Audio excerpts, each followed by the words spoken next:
Hello, everybody. Welcome to winter. Huh? It's not even bad. It's pretty nice, pretty good. All right, I know you want to talk about the injuries first. We'll talk about Tommy. You know, he still has not practiced at this point.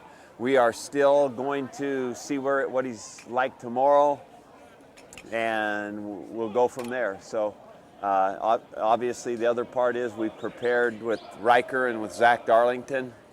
Patrick O'Brien will be the third guy that we hope we don't play.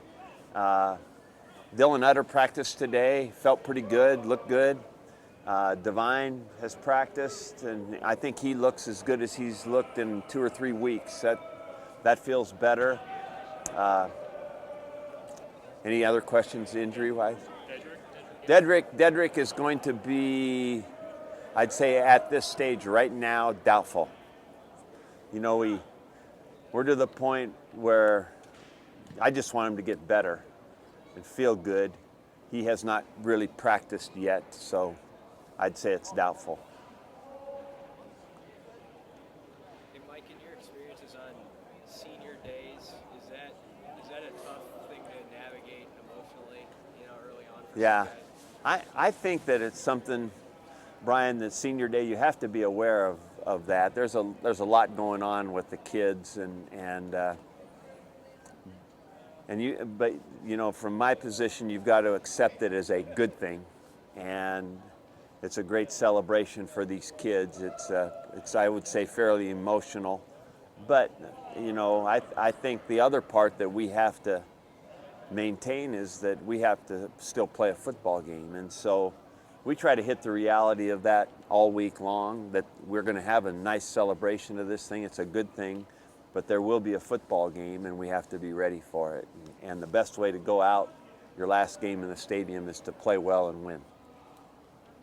Coach, can you talk about the significance of the opportunity to go undefeated at home, especially after having 3 or 4 home losses last year? Well, it certainly is. One of the factors that I've always kind of believed in, you can have a pretty good season if you win your home games. That's a pretty good starting point. And of course, we have to do way more than that. But there's lots of reasons here in Nebraska. There's such a great fan base, and they're such a part of the family here that it's really fun to play here. It's fun to play well here. It's fun to win here. It's fun to see them enjoy the games and win games. I think there's a lot of pride in that, so it would be significant to have won all the home games this year. Has your mind traveled at all to thinking about Sam this week as his senior week has progressed? It has, because Sam was just an integral part of this group of kids that are going to be playing their last game here. So, and it seems like we've also seen Gerald and Jill quite a bit in the last 3 weeks, and so it's, for me, for Sam, probably for all of us, right? Because you guys knew him. It's going to be sad, but there's things that make you smile about Sam Foltz, and it just makes you thankful for it at this point. And I know it will be. There's going to be a special part of Senior Day that is for Sam, and it's perfect. I mean, it's the way it should be. When it comes to Tommy, is it basically how he feels before the game starts?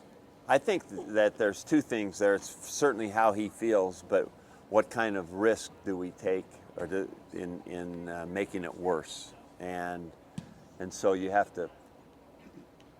The hamstring is a mystery, right? I mean, you really don't know till you really go, and then you can make it worse. So we don't want to do that. We want to be pretty sure. So we got to. That's why we haven't done much with him at this point. Those things take time. So we're going to let it continue. Hopefully, he's getting a ton of rehab, all that stuff, Sam. But it will be interesting. Saturday morning decision. It could be. It could be. It's supposed to be in the 20s there Saturday morning. Has that been part of the conversation? Is that going to be factored in? I think that it makes sense that it would be. But when you're talking about this day and age and what people can do to get warmed up and play, it might enter into it, and it certainly might cause a little bit more at risk. And it probably will be part of the conversation about how he at least gets ready to see if he can play. I know it's lots of new staff at Maryland from when Brian Stewart was there, but has he been able to help with any of their like older personnel or anything like that? Absolutely. Brian has been able to give input to both sides of the ball about some of the people that are there, and I think it's been good insight and hopefully helpful. With the question about their quarterback and their injuries, I mean, does that change preparation defensively for you guys at all this fall? You know what? All we can really go on is the film and what we know, and you know, that's funny thing about this time of year when there are changes like that, and other stuff comes up where is this guy going to play or not? You can really drive yourself crazy about that, and so you just have to use the film and prepare what they've done for what they've done, and then let the principles of what you do kind of cover what they might yet do. That's how we have to do it. How did you like Rikers week of practice? I liked it a lot, as a matter of fact. I was real excited, and it kind of culminated in a really nice Thursday, which I consider a kind of a dress rehearsal day. I thought he did a nice job today, threw some really sharp, nice balls, appeared very confident. The practice was crisp. Execution was good. I think the kids respond well to Riker. He's been around a long time, and it's not uncomfortable for them. So it looked like a good picture today. Hey, with Gerald coming back, and then Cav said it was actually the right side of the line that graded out the best with Farmer and Conrad. Do you have some optimism that group you can make a big push here? That's our goal. Yeah. Just what we talked about that today in the staff meeting about this group getting healthier as it goes. Getting Gerald back was a complete bonus surprise for us.